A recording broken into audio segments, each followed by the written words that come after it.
আমি কি করে জানবো বিজেপির প্রোগ্রামে আমি যাবো কি করে?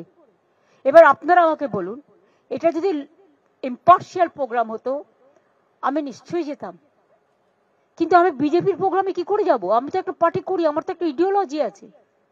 আমি সব ধর্মকে সম্মান করি, আমি সব বর্ণ সব জাতি সবাইকে সম্মান করি, কিন্তু যেখানে বিজেপি ডাইরেক্টলি ইনভলভ সেখানে আমি যাবো কি করে বলুন তো? যারা বলছে আমরা নেতাজিকে ঘৃণা করি, গান্ধীজিকে মানি না, আমি সেখানে যেতে পারবো না। আমার বাবা মা এই শিক্ষা আমায় দেয়নি, আমার বাংলার মাটি এই শিক্ষা দেয়নি, আমাদের টিচার্সরা এই শিক্ষা দেয়নি। বাংলাকে যারা অপমান আর অসম্মান করে, যারা বাংলা বিরোধী, তাদের সাথে আমি নেই। মুখ্যমন্ত্রীকে আবেদন জানিয়েছিলেন, কোনো উত্তর পেয়েছেন? এখনো পর্যন্ত উত্তর পাইনি। তার মানে উনি সমস্তভাবে সাহায্য করছেন, আমাদের সব রকম ভাবে সাহায্য করছেন। উনি সাহায্য করছেন, ওনার রাজ্যে আছি আমরা, প্রশাসন পুলিশ সমস্ত রকম সাহায্য করছেন। গোটা মাঠে কোথাও একটা বিজেপির পতাকা আপনারা দেখেছেন? আমরা হিন্দু নেতা হিসেবে, হিন্দু হিসেবে আমরা ওখানে যোগদান করেছিলাম। হ্যাঁ, আমাদের আর একটা পরিচয় আছে যে আমরা রাজনৈতিক নেতা। ওখানে অনেক ডাক্তার ছিলেন, শিক্ষক ছিলেন, তারা রাজনৈতিক নেতা না, তারা হিন্দু হিসেবে এসেছিলেন। অনেক ইউটিউবার ছিলেন, সাংবাদিক ছিলেন অনেক, তো তারা এসেছিলেন। মাননীয় মুখ্যমন্ত্রী তিনি ঈদের নামাজে যাবেন, ইনশাল্লাহ ইনশাল্লাহ করবেন, ওনাকে ওটাই মানায়। ওনাকে গীতা পাঠে মানাবে না, উচ্চারণই করতে পারবে না গীতা। বাংলার ঘোরতর দুর্দিনে আমরা এখানে একত্রিত হয়েছি। হাতে নাও, যুদ্ধ করো, নিজের রাজ্য উদ্ধার করার জন্য। সেই দিন পঞ্চ পাণ্ডবরা তাদের সন্তানদের বলিদান করেছিলেন কুরুক্ষেত্রের প্রাঙ্গণে।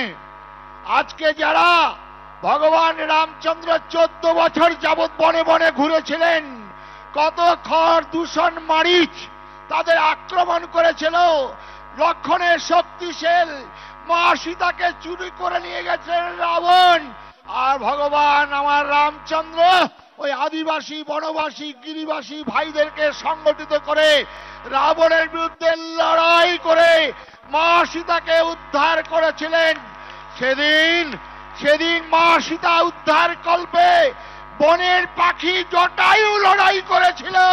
আজ ভারত মা, আজ বাংলা মা কাঁদছে। এক হাতে অস্ত্র, এক হাতে শাস্ত্র।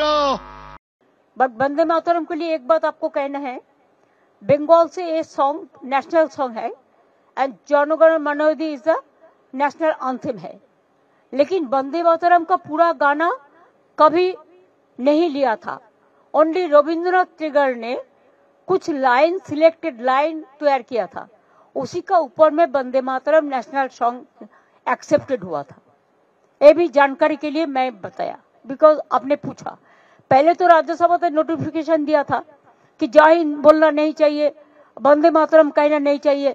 कल मैं बीजेपी का बात भी सुना, कोई बोला कि नेताजी को हम पसंद नहीं करते हैं। अरे तुम नेताजी को पसंद नहीं करते हैं, गांधी जी को नहीं करते हैं, राजा राम मोहन रॉय के नहीं करते हैं, तो किसको पसंद करते हैं? ये कैसे आया? ये सब लोग जो देश को बारे में जिसको पता नहीं है, देशेर सम्बन्धे যারা জানে না, তারা নেতাজিকে অপমান করে, বঙ্কিমচন্দ্রকে অপমান করে, রবীন্দ্রনাথ ঠাকুরকে অপমান করে, বিদ্যাসাগরকে অপমান করে, রাজা রামমোহন রায়কে অপমান করে। এরা জানে বাংলার অবদান। এবিপি আনন্দ এগিয়ে থাকে, এগিয়ে রাখে।